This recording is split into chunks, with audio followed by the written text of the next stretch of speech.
ಸರ್ಕಾರಿ ಆಸ್ಪತ್ರೆಯಲ್ಲಿ ಸ್ವಚ್ಛತೆ ಅನ್ನೋದೇ ಮರೀಚಿಕೆಯಾಗಿದೆ. ಪ್ರಾಥಮಿಕ ಆರೋಗ್ಯ ಕೇಂದ್ರದ ಕಟ್ಟಡಕ್ಕೆ ಅನಾರೋಗ್ಯ. ಸರ್ಕಾರಿ ಆಸ್ಪತ್ರೆಯಲ್ಲಿ ಸ್ವಚ್ಛತೆ ಅನ್ನೋದೇ ಮರೀಚಿಕೆ ಆಗಿದೆ.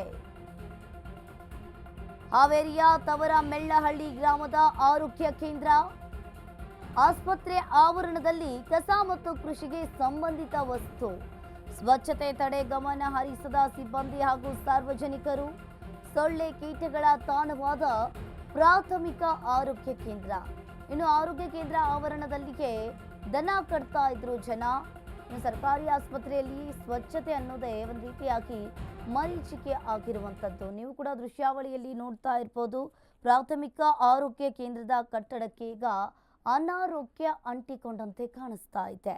ಹಾವೇರಿಯ ತವರ ಮೆಳ್ಳಹಳ್ಳಿ ಗ್ರಾಮದ ಆರೋಗ್ಯ ಕೇಂದ್ರ ಇದಾಗಿದ್ದು ಸೊಳ್ಳೆ ಕೀಟಗಳ ತಾಣವಾದ ಪ್ರಾಥಮಿಕ ಆರೋಗ್ಯ ಕೇಂದ್ರ. ಇನ್ನು ಸಾಕಷ್ಟು ಅಲ್ಲಿನ ರೈತರು ಕೂಡ ಆರೋಗ್ಯ ಕೇಂದ್ರ ಆವರಣದಲ್ಲಿಗೆ ದನ ಕಟ್ತಾ ಇದ್ರು. ಇನ್ನು ಪ್ರಾಥಮಿಕ ಆರೋಗ್ಯ ಕೇಂದ್ರದ ಕಟ್ಟಡಕ್ಕೆ ಅನಾರೋಗ್ಯ ತಗಲಿದೆ ಅನ್ನೋದು ಕಾಣಿಸ್ತಾ ಇದೆ. ನೀವು ಕೂಡ ದೃಶ್ಯಾವಳಿಯಲ್ಲಿ ನೋಡ್ತಾ ಇರ್ಬೋದು. ಆ ಆಸ್ಪತ್ರೆಯ ಮುಂದಿನ ಭಾಗದಲ್ಲಿ ಹುಲ್ಲನ್ನ ಅಲ್ಲೇ ಹಾಕಿ ರೈತರು ಕೂಡ ಅಲ್ಲಿ ದನ ಕಟ್ತಾ ಇದ್ರು ಅನ್ನೋದು ಕಾಣಿಸ್ತಾ ಇದೆ ಒಂದು ರೀತಿಯಾಗಿ.